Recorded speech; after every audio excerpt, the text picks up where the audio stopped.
Bulletin की शुरुआत करेंगे छत्तीसगढ़ से, जहां छत्तीसगढ़ में आज दिग्गजों का जमावड़ा है। जी हां, भारतीय जनता पार्टी और कांग्रेस के बड़े नेता चुनाव प्रचार करेंगे। पहले चरण का मतदान खत्म हो गया है और अब बारी है दूसरे चरण की। कांकेर और राजनांदगांव में प्रियंका गांधी चुनावी सभा करेंगी।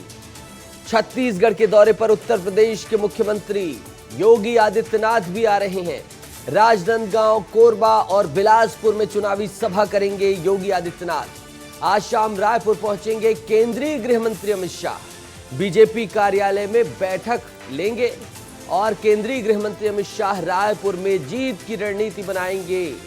दूसरे चरण की सीटों के लिए, आने वाले चरण की यानी कि तीसरे चरण की सीटों के लिए सियासी पारा हाई होने वाला है। प्रियंका गांधी आ रही हैं भूपेश बघेल के लिए जन समर्थन मांगने, तो वहीं केंद्रीय गृह मंत्री अमित शाह आ रहे हैं सभी सीटों पर विजय का परचम लहराने के लिए, रणनीति बनाने के लिए। और दूसरी तरफ भगवा फ्लेवर भी दिखाई देगा, जहां उत्तर प्रदेश के मुख्यमंत्री योगी आदित्यनाथ भी छत्तीसगढ़ की धरा में हुंकार भरेंगे। कांकेर और राजनांदगांव में प्रियंका गांधी चुनावी सभाएं करेंगी, तो वहीं राजनांदगांव, कोरबा और बिलासपुर में चुनावी सभा करेंगे योगी आदित्यनाथ।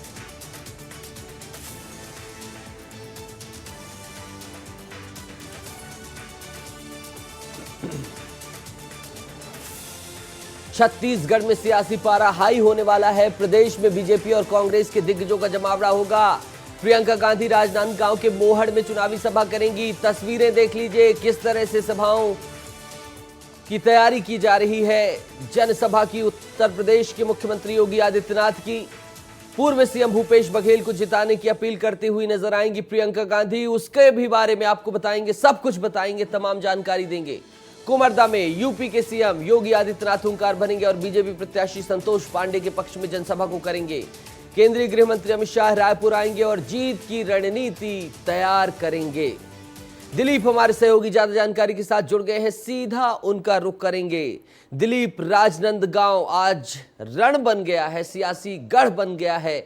प्रियंका गांधी आ रही हैं, योगी आदित्यनाथ आ रहे हैं। बताएं क्या कुछ उनके कार्यक्रम को लेकर जानकारी है और क्या कुछ आज मुद्दे हो सकते हैं जिन पर सियासी बवाल हो जाए।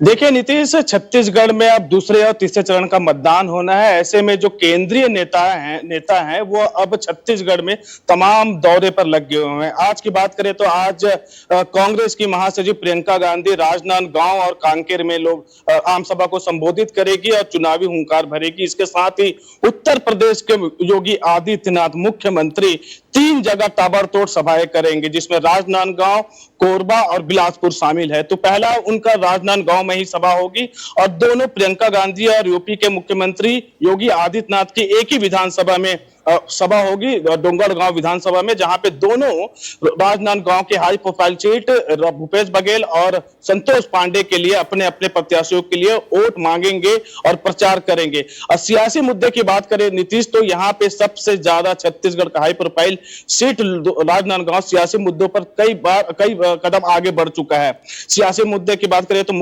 पूर्व मुख्यमंत्री भूपेश बघेल यहाँ पे चुनाव लड़ रहे हैं, तो वहीं संतोष पांडे एक बार रिपीट किए हैं। अगर योगी आदित्यनाथ के दौरे की बात करें तो योगी आदित्यनाथ कहीं ना कहीं राजनांदगांव में एक हिंदुत्व उनका चेहरा है, भगवा चेहरा है, तो भगवा चेहरा को लेकर वो जनता के बीच जाएंगे और हिंदुत्व को लेकर कहीं ना कहीं वोट बटोरने की कोशिश करेंगे, जनता से अपील करेंगे और संतोष पांडे के पक्ष में वोट करेंगे। जैसे कि जानकारी मिली कि योगी आदित्यनाथ राजनांदगांव में करीब 12:30 बजे पहुंचेंगे और इस सभा को संबोधित करेंगे। इसके बाद वह कोरबा और बिलासपुर जाएंगे। वही प्रियंका गांधी की जो सूचना मिल रही है वो भी डोंगरगांव विधानसभा में ही सभा करने जा रही है, जिसके समय है लगभग 2:30 बजे का प्रोटोकॉल है, लेकिन वह सूचना बता रहे कि 3 बजे तक प्रियंका गांधी वहां पहुंचेगी और एक विशाल सभा को संबोधित करेगी। तो कहीं ना कहीं ये जो राजनांदगांव लोकसभा सीट है काफी हाई प्रोफाइल सीट हो गया है। लगातार जो केंद्रीय नेता चाहे कांग्रेस को हो चाहे बीजेपी को हो लगातार दौरे कर रहे हैं और जो वहां का मुकाबला है काफी दिलचस्प। और चिट्ठी की बात भी हो जाए थोड़ा सा, प्रियंका गांधी ने आते हुए ही चिट्ठी लिख दी है और हमला बोल दिया है। निश्चित तौर पर प्रियंका गांधी जैसी छत्तीसगढ़ आने का दौरा हुआ, उससे पहले उनके ही विधायक जो अभी हाल ही में इसमें उन्होंने चिट्ठी लिखकर प्रियंका गांधी से कई सवाल किए हैं, कई तरह के सवाल जवाब किए हैं, जिसका आज छत्तीसगढ़ में इसकी भी चर्चाएं बड़े तेजी से हो रही है। तो कहीं ना कहीं जिस तरह से कांग्रेस की आप देखें, जब भी कोई बड़ा होता है, कहीं ना कहीं से एक सवालिया उठ जाता है। ठीक है, की बात करें ठीक है तो दिलीप, जो बिल्कुल सियासी रण पर नजर रहेगी और आप लगातार खबरें भेजते रहेंगे, हम दर्शकों को आपके माध्यम से खबर पहुंचाते रहेंगे। बहुत बहुत शुक्रिया इस तमाम जानकारी के लिए, विश्लेषण के लिए। प्रधानमंत्री नरेंद्र मोदी इस समय उद्बोधन दे रहे हैं, संबोधित कर रहे हैं, सीधा वहीं चलते हैं। महान मार्गदर्शक, समाधिस्थ आचार्य श्री 108 विद्यासागर जी महाराज का स्मरण होना स्वाभाविक है। पिछले ही वर्ष छत्तीसगढ़ के चंद्रागिरी मंदिर में मुझे उनका सानिध्य मिला था। उनका भौतिक शरीर भले ही हमारे बीच नहीं है, लेकिन उनके आशीर्वाद जरूर हमारे साथ है। साथियों, भगवान महावीर का ये 2550वां निर्वाण महोत्सव हजारों वर्ष का एक दुर्लभ अवसर है। ऐसे अवसर स्वाभाविक रूप से कई विशेष संयोगों को भी जोड़ते हैं। ये वो समय है जब भारत अमृत काल की शुरुआती दौर में है। देश आजादी के शताब्दी वर्ष को स्वर्णिम शताब्दी बनाने के लिए काम कर रहा है। इस साल हमारे संविधान को भी 75 वर्ष होने जा रहे हैं। इसी समय देश में एक बड़ा लोकतांत्रिक उत्सव भी चल रहा है। देश का विश्वास है कि यहीं से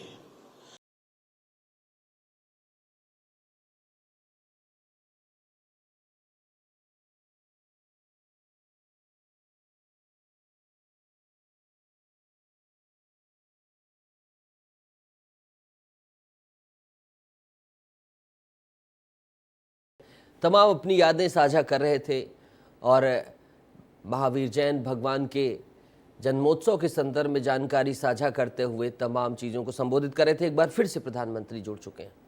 हर फिरके की अपनी एक दुनिया है।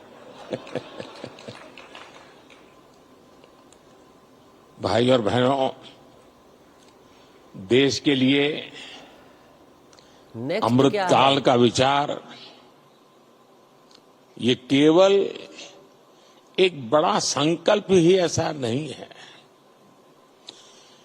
ये भारत की वो आध्यात्मिक प्रेरणा है जो हमें अमरता और शाश्वतता को जीना सिखाती है।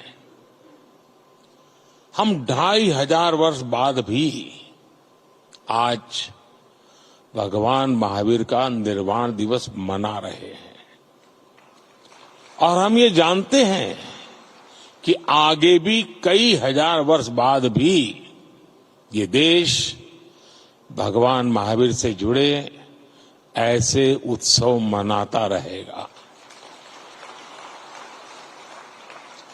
सदियों और सहस्त्राब्दियों में सोचने का ये सामर्थ्य, ये दूरदर्शी और दूरगामी सोच, इसलिए ही भारत न केवल विश्व की सबसे प्राचीन जीवित सभ्यता है, बल्कि मानवता का सुरक्षित ठिकाना भी है।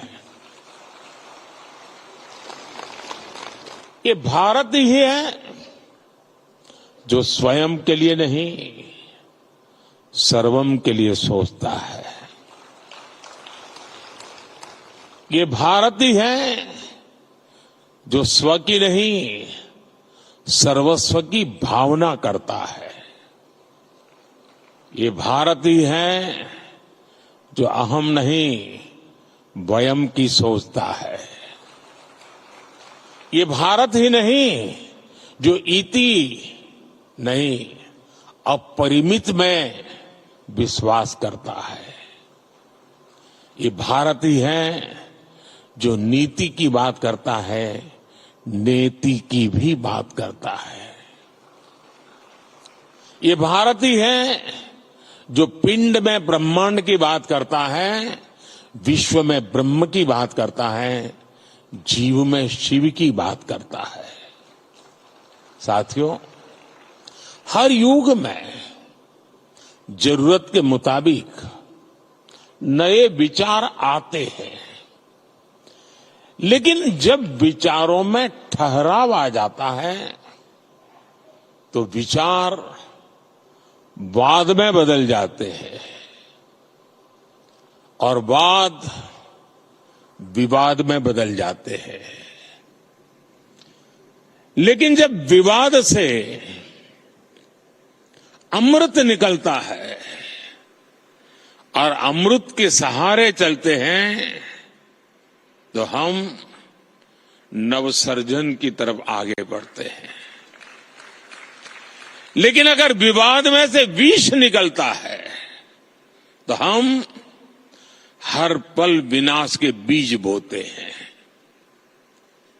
75 साल तक आजादी के बाद हमने वाद किया, विवाद किया, संवाद किया और इस सारे मंथन से जो निकला, अब 75 साल हो गए। अब हम सबका दायित्व है कि हम उससे निकले हुए अमृत को लेकर के चलें, विष से हम मुक्ति ले लें और इस अमृत काल को जी करके देखें।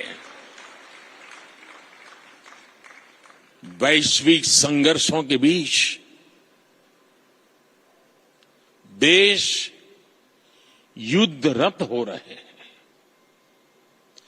ऐसे में हमारे तीर्थंकरों की शिक्षाएं और भी महत्वपूर्ण हो गई है। उन्होंने मानवता को वाद विवाद से बचाने के लिए अनेकांतवाद और शातवाद जैसे दर्शन दिए हैं। अनेकांतवाद यानी एक विषय के अनेक पहलुओं को समझना, दूसरों के दृष्टिकोण को भी देखने और स्वीकारने की उदारता वाला, आस्था की ऐसी मुक्त व्याख्या, यही तो भारत की विशेषता है और यही भारत का मानवता को संदेश है। साथियों, आज संघर्षों में फंसी दुनिया भारत से शांति की अपेक्षा कर रही है। नए भारत के इस नई भूमिका का श्रेय हमारे बढ़ते सामर्थ्य और विदेश नीति को दिया जा रहा है। लेकिन मैं आपको बताना चाहता हूं, इसमें हमारी सांस्कृतिक छवि का बहुत बड़ा योगदान है। आज भारत इस भूमिका में आया है क्योंकि आज हम सत्य और अहिंसा जैसे व्रतों को वैश्विक मंचों पर पूरे आत्मविश्वास से रखते हैं। हम दुनिया को ये बताते हैं कि वैश्विक संकटों और संघर्षों का समाधान भारत की प्राचीन संस्कृति में है, भारत की प्राचीन परंपरा में है।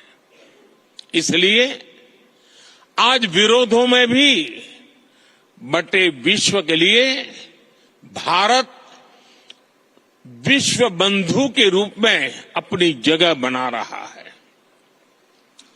क्लाइमेट चेंज ऐसे संकटों के समाधान के लिए आज भारत ने मिशन लाइफ जैसे ग्लोबल मूवमेंट की नींव रखी है। आज भारत ने विश्व को one earth, one family, one future का विजन दिया है।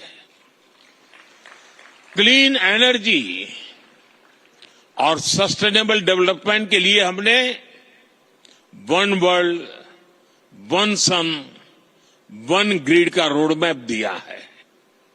आज हम इंटरनेशनल सोलर अलायंस जैसे फ्यूचरिस्टिक ग्लोबल इनिशिएटिव का नेतृत्व कर रहे हैं।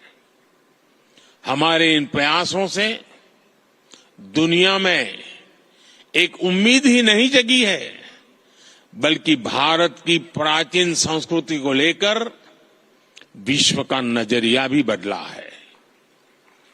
साथियों, जैन धर्म का अर्थ ही है जीन का मार्ग, यानी जीतने वाले का मार्ग।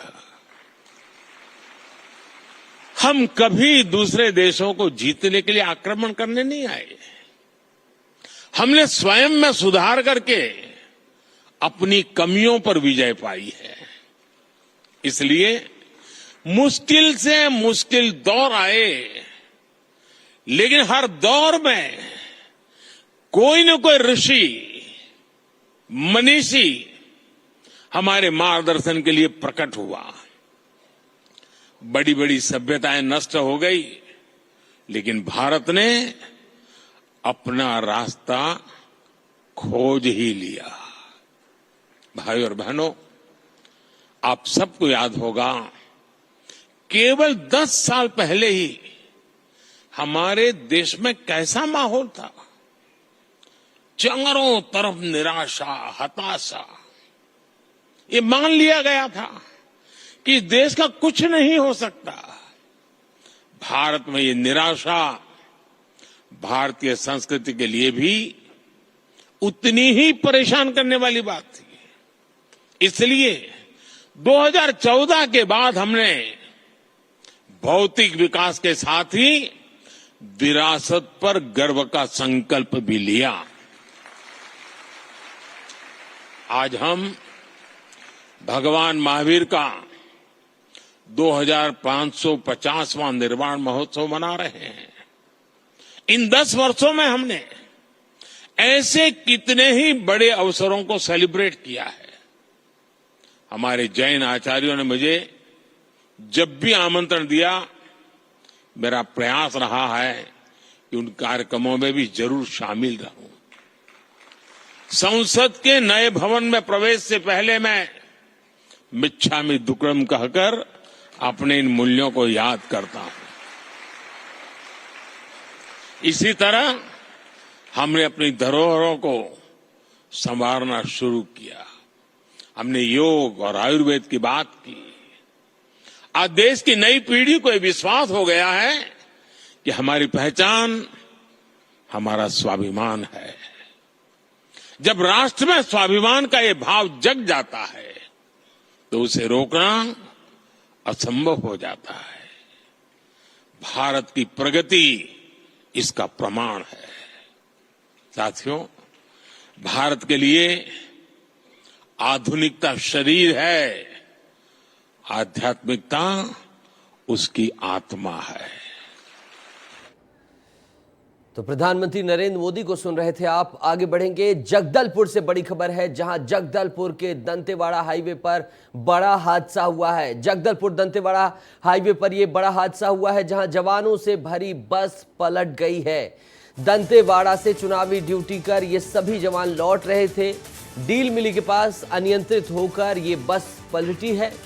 बड़ा हादसा टला, जवानों को सिर्फ मामूली चोटें आई हैं।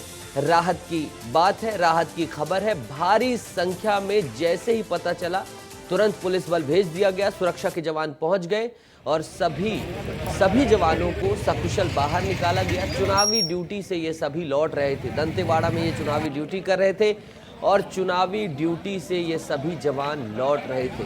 जवानों से भरी बस पलटी थी। दंतेवाड़ा और जगदलपुर हाईवे पर ये दुर्घटना हुई। डील मिली के पास ये हादसा हुआ। अनियंत्रित होकर ये बस पलटी थी और ये तस्वीरें आप देखिए, विस्तार न्यूज एक्सक्लूसिव तस्वीरें हम दिखा रहे हैं आपको, जहां भारी संख्या में जैसे ही पता चला कि बस पलटी है, भारी संख्या में जवान पहुंचे। त्वरित रूप से क्विक रैपिड एक्शन लिया गया और सभी को निकालकर अस्पताल की तरफ रवाना किया जा रहा है।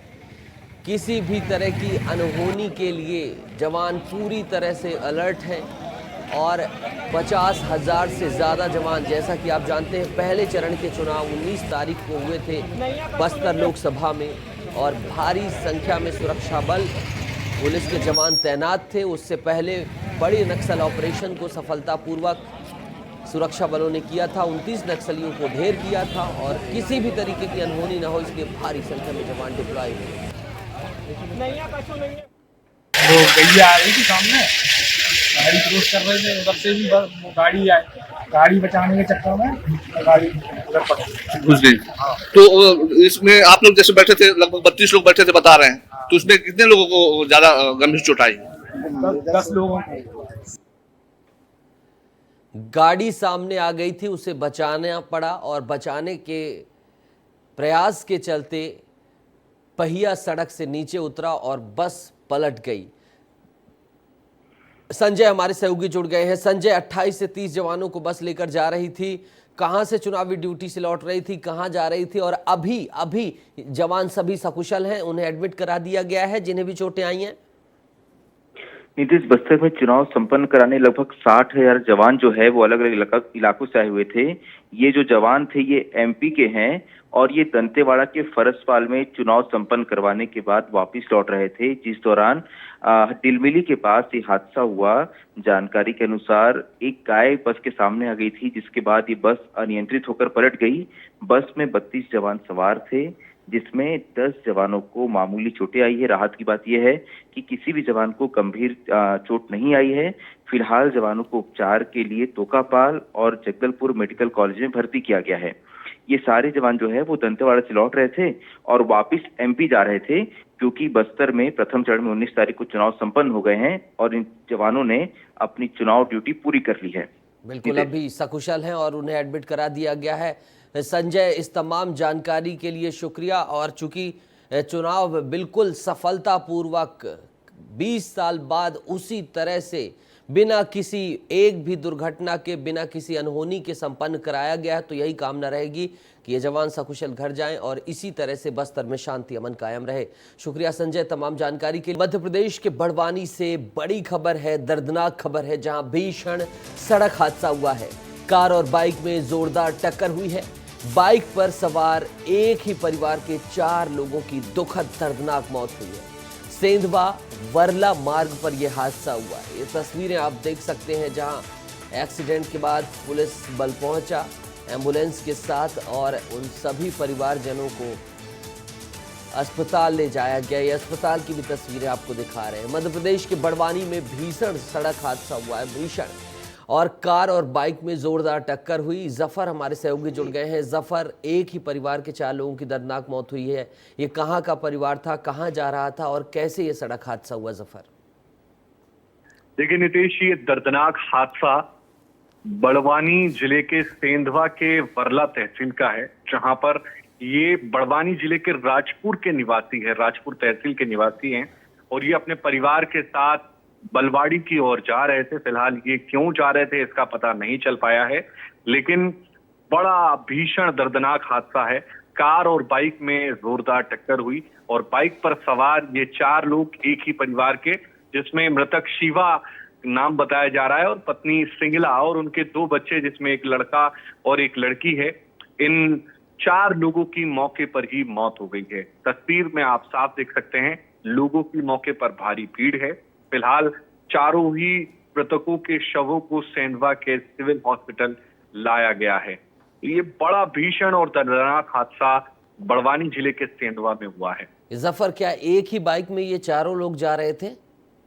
बिल्कुल बिल्कुल, 2 अपने छोटे बच्चों के साथ ये परिवार एक ही बाइक पर सवार होकर पलवाड़ी की ओर जा रहा था और इसी बीच जो बाबदड़ फाटा पड़ता है उसी के समीप कार और बाइक में जोरदार टक्कर हुई और टक्कर इतनी जोरदार और भयानक थी कि इस हादसे में चारों ही लोगों की, एक ही परिवार की मौके पर ही मौत हो गई है। पुलिस मामले की जांच में जुटी हुई है। पुलिस ने शवों को सेंधवा के सिविल अस्पताल भेजा गया है। फिलहाल मामले की जांच चल रही है, लेकिन जो कार सवार है जो कार सवार चालक था वो मौके से फरार हो गया है। जफर, बिल्कुल। और कार सवार की तलाश पुलिस जल्द से जल्द करे, यही कामना है। और दूसरी चीज़, इस खबर से सतर्कता भी है कि 4 लोग, 2 लोगों से ज़्यादा ना ही चलें। जफर, तमाम जानकारी के लिए शुक्रिया, बहुत बहुत धन्यवाद।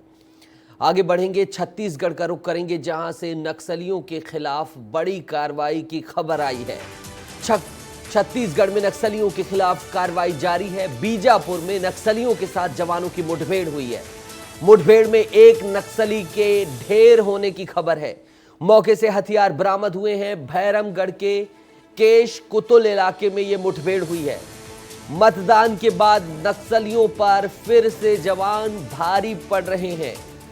शौर्य, साहस, इसका परिचय देते हुए लगातार नक्सलियों को खदेड़ने में कामयाबी सुरक्षा बलों को मिल रही है। एक्शन जारी है और लगातार कार्रवाई सुरक्षा बल कर रहे हैं। बीजापुर में नक्सलियों के साथ जवानों की मुठभेड़ हुई है। कांकेर में मिली प्रचंड सफलता के बाद जवानों का उत्साह अलग है। अलग स्तर पर ही पेट्रोलिंग की जा रही है, लगातार ताबड़तोड़ कार्रवाइयां की जा रही हैं। और बीजापुर में नक्सलियों के साथ जवानों की मुठभेड़ हुई है और एक नक्सली को ढेर कर दिया गया है। मतदान सफलतापूर्वक संपन्न कराने के बाद सभी जवान हाई अलर्ट मोड पर हैं।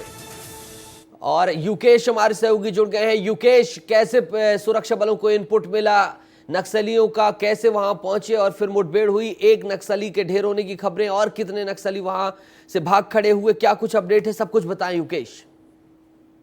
जी, दरअसल हुआ ये था कि जिस तरह से पुलिस ने एक प्रेस नोट जारी करा है और उसमें एक जानकारी उन्होंने साझा करा है कि उन्हें एक सूचना मिली थी केशकुतुल और केशामुंडी के जंगलों में डिविजनल सप्लाई टीम का एक कमांडर था, कवासी पंतु जिसका नाम बताया जा रहा है, उसके साथ 15-20 माओवादी और भी शामिल थे। वो इन जंगलों में जो है गश्त कर रहे थे या फिर वो अपना काम कर रहे थे, मूवमेंट थी उनकी। तो वो उनकी सूचना मिली थी पुलिस को, जिसके आधार पर एक सुरक्षा बल का, जिस तरह से अलग अलग सुरक्षा बलों को शामिल किया जाता है, जिसमें DRG, Bastar fighters, CRPF, cobra, तो इनका एक दल बल गठन करके उन जंगलों में भेजा गया और वहां पर एक मुठभेड़ शुरू हो गई। जब मुठभेड़ शुरू हुई थी तब ये खबर जब निकल कर आई थी तो बस इतनी खबर मिली थी कि एक हथियार बरामद हुआ है, लेकिन इसके तुरंत बाद ही दूसरी खबर निकल कर आई कि एक माओवादी का भी शव बरामद किया गया है। आगे के लिए क्या, कितने नक्सली थे, कितने अभी, क्या ये मुठभेड़ जारी है, पीछा किया जा रहा है सुरक्षा बलों के द्वारा युकेश? जी बेशक नीतीश, सुरक्षा बलों के द्वारा जो है माओवादियों का पीछा किया जा रहा है। अभी जो सूचना निकल कर आई है वो ये सूचना भी हमारे पास मौजूद है कि और भी अतिरिक्त बल भेजा गया है उन जंगलों की तरफ, ताकि उन माओवादियों का पीछा करके उन पर और भी ज्यादा अटैक किया जाए और ज्यादा उन्हें नुकसान पहुंचाया जाए। और दूसरी बात की, जिस जगह पर ये मुठभेड़ चल रही थी उस जगह से अभी दूसरी जगह पर मुठभेड़ चल रही है, यानी कि जवान लगातार माओवादियों का पीछा कर रहे हैं, बल्कि जिस जगह पर मुठभेड़ चल रही थी वहां से कई हथियार और जो है बहुत अधिक बरामद किए जाने की आशंका है। बिल्कुल युकेश, तमाम जानकारियों पर आप नजर बना के रखें, हम आपसे फिर ताजा जानकारी के साथ मुखातिब होंगे। लेकिन इधर शहडोल के एक पुलिस अधिकारी ने मानवता की मिसाल पेश की है।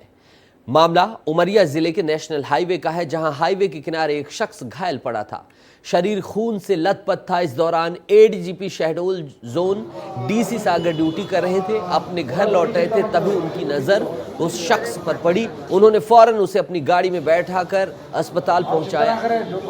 उनकी इस सराहनीय काम की सभी लोग तारीफ कर रहे हैं। डीसी सागर बता रहे हैं, तमाम जानकारी उन्हीं के मुंह से सुनते हैं।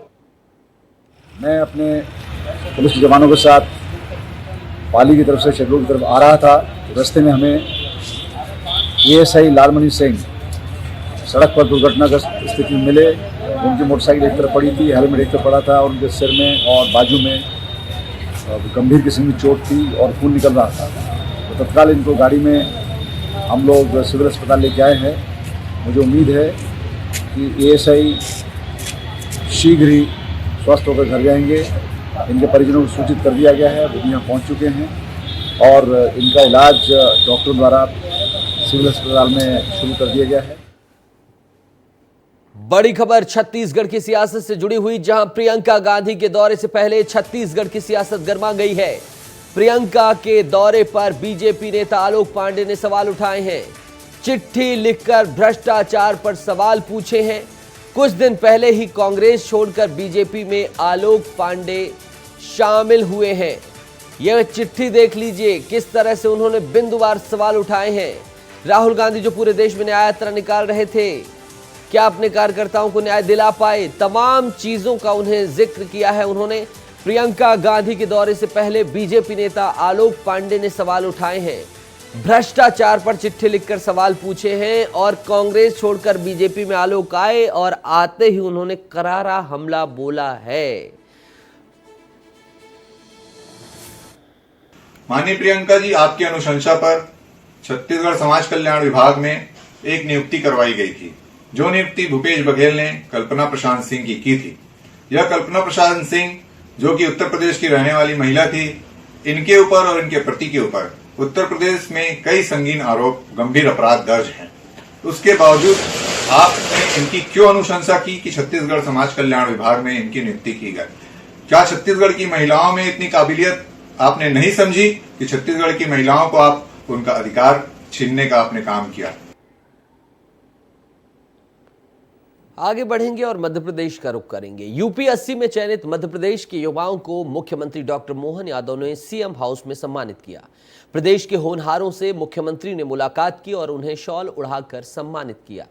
उन्हें उज्जवल भविष्य की शुभकामनाएं भी मुख्यमंत्री ने दी। सीएम ने चयनित युवाओं से संवाद भी किया। इस दौरान सफल हुए कुछ युवाओं ने अपने अनुभव भी साझा किए। वहीं सीएम ने उन्हें सफल लोक सेवक बनने के मंत्र भी दिए।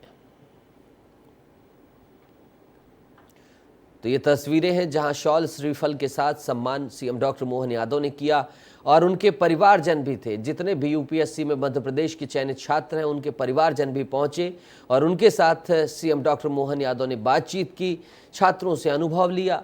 अनुभव लेने के साथ साथ ही छात्रों को अच्छा लोक सेवक बनने की उन्होंने टिप्स दिए, सलाह दी। अच्छा लोक सेवक बन सकें, इसके लिए तमाम जो उनको निर्देश हैं, उनको समझाइश है, वो सभी सीएम डॉक्टर मोहन यादव ने दिए। सभी चयनित युवाओं को उज्जवल भविष्य की शुभकामनाएं देते हुए अच्छे लोक सेवक बनने के टिप्स भी दिए कि कैसे शासन हो, प्रशासन हो, तमाम चीज़ें जो हैं सब कुछ सीएम डॉक्टर मोहन यादव ने अभ्यर्थियों से बात करके साझा की। ये तमाम अभ्यर्थी हैं, देख सकते हैं आप तस्वीरों।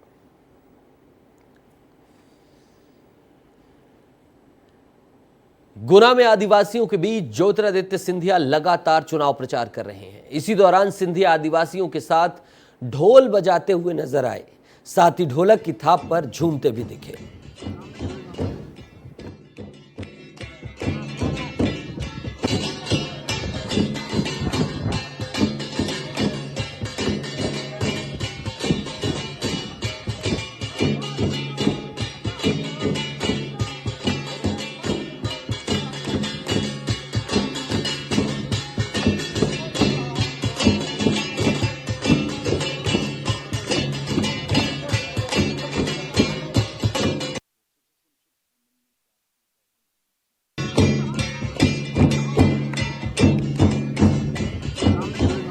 सिंधिया की ये तस्वीरें आप देख रहे हैं जहां वो बड़ा सा ढोल बजाते हुए आदिवासी वर्ग के बीच पहुंचे हैं। उनके बीच पहुंचकर वो बड़ा सा ढोल बजाते हुए नजर आ रहे हैं। अनोखा प्रचार प्रसार करते हुए सिंधिया नजर आ रहे हैं। लगातार शक्ति प्रदर्शन, पर्चा नामांकन दाखिल करने के दौरान भी उन्होंने बड़ा शक्ति प्रदर्शन किया था और अब डोर टू डोर कैंपेनिंग भी लगातार सिंधिया अपनी करते हुए नजर आ रहे हैं।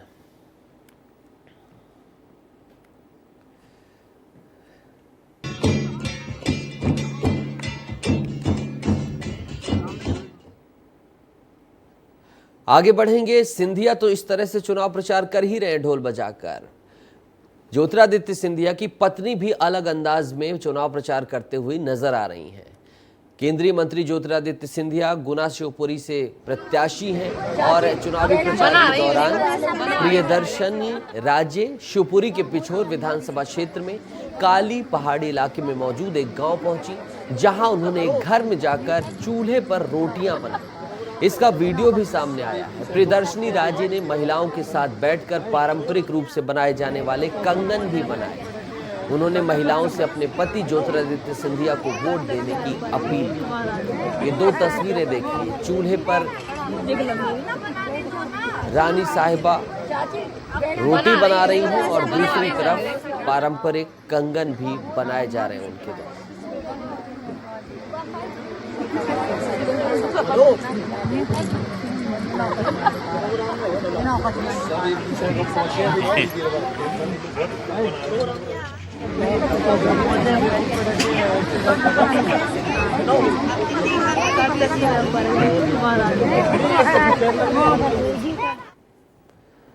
और जबलपुर से बड़ी खबर है, जहां जबलपुर में तेज रफ्तार का कहर दिखाई दिया है।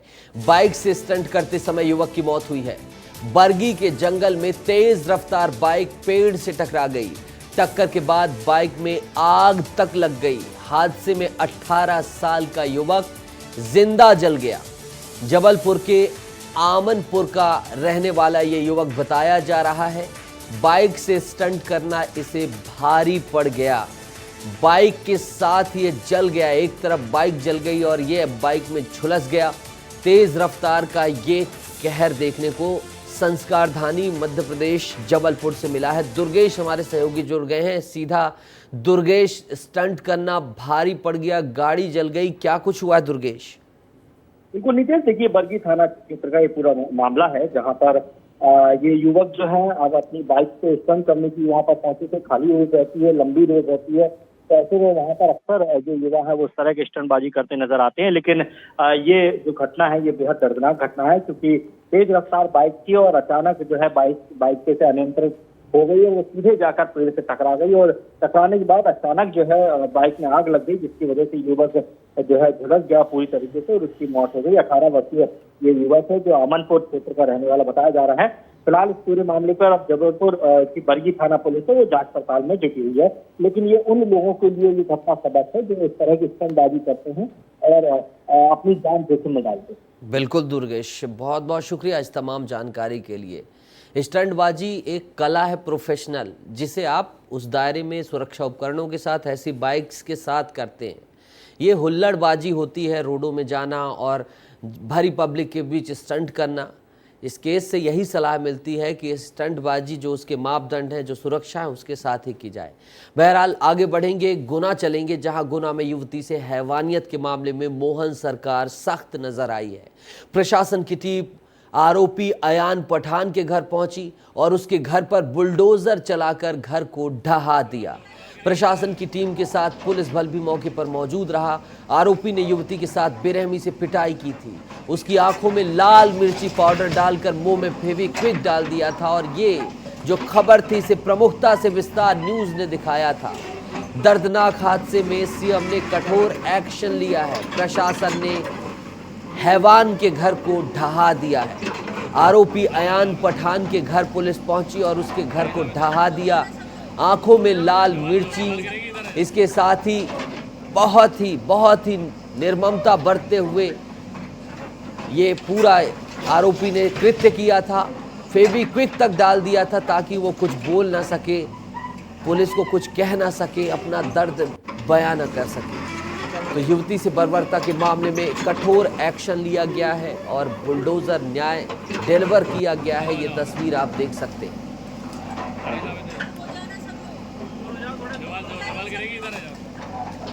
प्रशासन की टीम ने बुलडोजर से घर को ढहा दिया है। ये घर ढहाते हुए डॉक्टर मोहन यादव सरकार का प्रशासन का बुलडोजर आपको नजर आ रहा है। पुलिस भी भारी संख्या में मौजूद रही इस दौरान और किसी भी अनहोनी के लिए सिस्टम तैनातगी से नजर आया।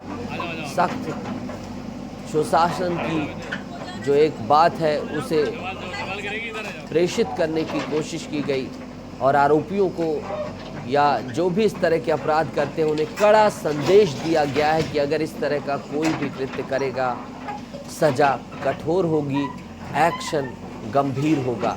ये दूसरी तस्वीर आप देख लीजिए, युवती से किस हद तक बर्बरता की गई, उसके साथ मारपीट की गई, मुंह में फेविक्विक डाल दिया गया, आंखों में लाल मिर्ची डाल दी गई और इस बर्बरता को देखकर सीएम डॉक्टर मोहन यादव ने कठोर कार्रवाई की ताकि दोबारा ऐसी करने की जहमत कोई न कर सके।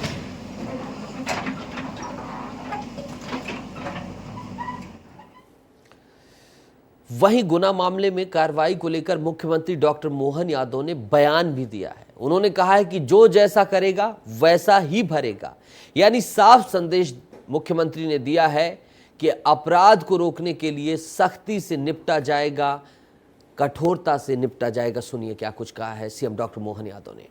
सर, गुना में जो घटना हुई उसको लेकर क्या कहेंगे? गुना में जो जैसा करेगा वो भरेगा। हमको मालूम है कि बहन बेटी के साथ जो अन्याय किया था प्रशासन के द्वारा ध्यान में आया है और इसलिए उसका हिसाब करें। इधर खंडवा में नामांकन रैली में पहुंचे सीएम डॉक्टर मोहन यादव ने मानवता दिखाई, जहां उन्होंने 3 दिव्यांगों को सड़क पार कराई। दिव्यांगों से उन्होंने बातचीत भी की और उनका हालचाल भी जाना। बता दें कि यातायात के कारण सड़क पार करने में दिव्यांगों को कठिनाई आ रही थी, जिसे देखते हुए सीएम गाड़ी से उतरे और उन्हें सड़क पार कराई। सड़क पार करते हुए उनके साथ मानवीय संवाद भी किया।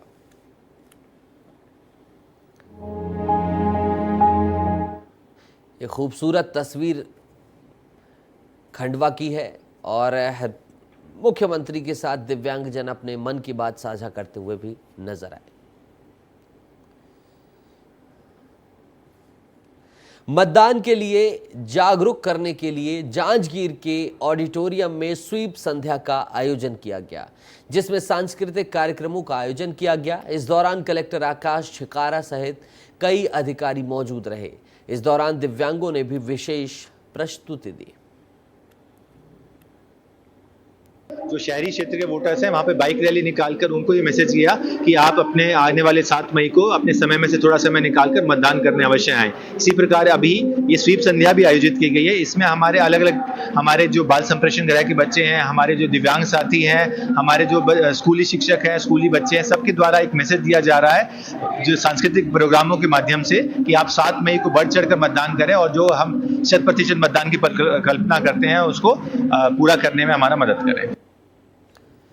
ग्वालियर में भी मतदाता जागरूकता को लेकर अनोखी पहल की गई, जिसमें छात्राओं ने मतदान के लिए जागरूक तो किया, लेकिन अलग अंदाज में यहां स्कूली छात्राओं ने हाथों में मेहंदी लगाई और मतदान देने का संदेश दिया, जिसे देखकर ग्वालियर कलेक्टर रुचिका चौहान ने छात्राओं को पुरस्कार दिया। अपने मताधिकार का प्रयोग करेंगे। हम उसको दिखलाएंगे, आंधी आए या तूफान,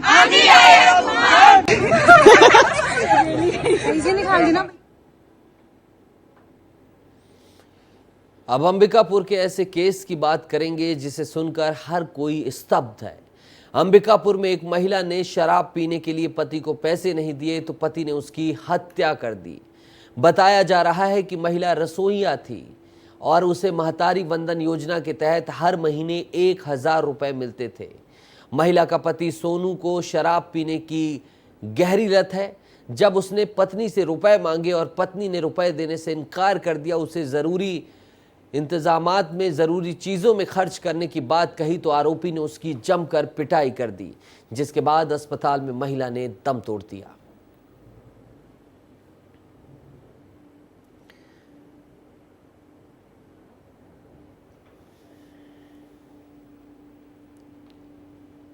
एमसीबी जिले में आने वाले चिरमिरी के गोदरीपारा में 26 अप्रैल से बागेश्वर धाम के प्रमुख पंडित धीरेन्द्र कृष्ण शास्त्री की कथा होगी, जिसे लेकर छत्तीसगढ़ के स्वास्थ्य मंत्री श्याम बिहारी जायसवाल ने कहा है कि कथा की तैयारी जारी है। यहां बैठक की विशेष व्यवस्था की गई है। उन्होंने कहा कि कार्यक्रम को सफल बनाने की रूपरेखा तैयार की गई है। उन्होंने इस कार्यक्रम में लाखों लोगों के शामिल होने का दावा भी किया। 26 तारीख को बाबा बागेश्वर जी का, आचार्य धीरेन्द्र कृष्ण शास्त्री जी का 1 दिवसीय हनुमान जयंती के अवसर पर जो प्रवचन होना है, उसके अवसर पर आज व्यवस्थाओं की दृष्टि से बैठक का आयोजन किया गया था और इसमें विभिन्न सामाजिक और धार्मिक संगठन के लोग इसमें भाग लिए।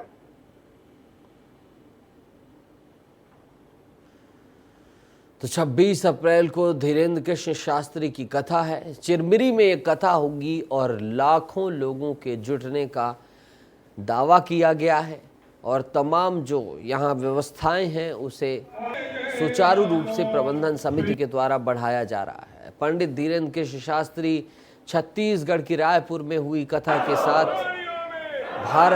पूरे भारत देश में चर्चित हुए थे और लगातार सोशल मीडिया में अपने बयानों को लेकर सुर्खियों में भी पंडित धीरेन्द्र कृष्ण शास्त्री रहते हैं और छत्तीसगढ़ में अब उनका अगला प्रवास फिर होने जा रहा है। सीएम योगी आदित्यनाथ का बिलासपुर दौरा है, इसी को लेकर बड़ी खबर आपको बता रहे हैं। सीएम योगी के स्वागत में बुलडोजर रैली की तैयारी है। बुलडोजर रैली की तैयारी बिलासपुर में की जा रही है। बुलडोजर रैली में सीएम योगी का भव्य स्वागत किया जाएगा। शहर भर में ये बुलडोजर रैली निकाली जाएगी। बुलडोजर जस्टिस के लिए सीएम योगी आदित्यनाथ की पहचान पूरे भारत भर में बनी है। सख्त प्रशासक के रूप में उन्होंने अपनी छवि को निर्मित किया है और ये देखिए उनके स्वागत के लिए बुलडोजर रैली निकाली जा रही है। आशीष हमारे साथ ज्यादा जानकारी के लिए जुड़ गए हैं, सीधा उनका रुख करेंगे और रैली में है वो, बुलडोजर रैली में खड़े हैं। देख पा रहा हूं आशीष आपके पीछे कितनी संख्या में बुलडोजर जा रहे हैं और कहां से कहां तक ये रैली निकाली जाएगी और सीएम योगी आदित्यनाथ कहां नजर आएंगे बुलडोजर रैली में?